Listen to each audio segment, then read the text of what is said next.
अब हम लोग पढ़ेंगे रुक्षांश या खाद्य रेशे। रुक्षांश क्या होता है या खाद्य रेशा क्या होता है, इसका क्या कार्य होता है और कहाँ से ही हमारे शरीर में आता है, इसके बारे में हम पढ़ेंगे।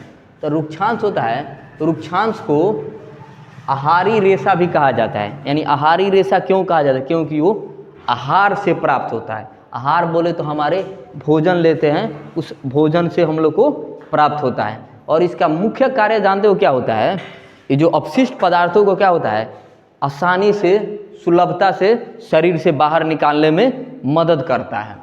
तो ये चीज़ें रुक्षांश है जो हमारे शरीर से अपचित भोजन को बाहर निकालता है। यानी जो हमारे शरीर में अपचा हुआ भोजन है, अपशिष्ट पदार्थ है, उसको क्या किया जाता है, आसानी से बाहर निकाला जाता है।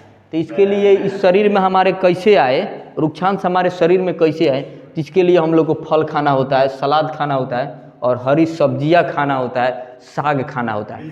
अब ये देखिएगा बेसिकली करेला के सब्जी इसमें नहीं आता है, करेला का सब्जी इसमें नहीं आता है। इसमें एक सेकेंड, इसमें एक सब्जी आता है, आप लोग सेम का सब्जी खाते हैं, सेम का सब्जी देखिएगा लोग मम्मी सब बनाती है, तो उसको क्या है, नोकी पर यहाँ से इसे तोड़ा जाता है, एक रेशा की तरह निकलता है। जिसमें रेशा की तरह निकले उसमें क्या है, रुक्षांश पाया जाता है या खाद्य रेशा, उसी को बोलते हैं खाद्य रेशा। यानी उसमें रेशा पाया जाती है, इसी को हम लोग फाइबर बोलते हैं। ये चीज़ें पाई जाती है। अब देखिएगा सजवन का सब्जी खाया जाता है, बहुत लोग बोलता है सजना की सब्जी खाए हैं, तो सजवन का सब्जी खाया जाता है, तो सजवन की सब्जी को भी तोड़ा जाता है तो उसमें से रेशा निकलता है। अभी सजवन की सब्जी खाना चाहिए। अगर जो सजवन की सब्जी खा रहा है उसको चिकन पॉक्स नहीं होता है, यानी चेचक की बीमारी नहीं होती है, ठीक ना। चेचक की बीमारी से बचा जा सकता है और इसको एक से दो बार इसको खाना चाहिए। और देखिएगा बोड़ी का सब्जी हम लोग खाते हैं, तो मम्मी सब बोड़ी का सब्जी बनाती है, उसमें भी तोड़ती है तो रेशा की तरह निकलता है। फिर से देखिए एक राजमा की सब्जी आती है, उसमें भी क्या करता है, ये रेशा की तरह निकलता है।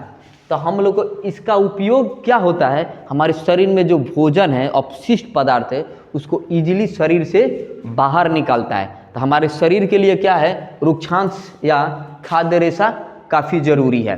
यहाँ तक किसी को दिक्कत नहीं ना इसमें। फिर हम लोग मिलते हैं अगले वीडियो में, तब तक के लिए धन्यवाद। जय हिंद।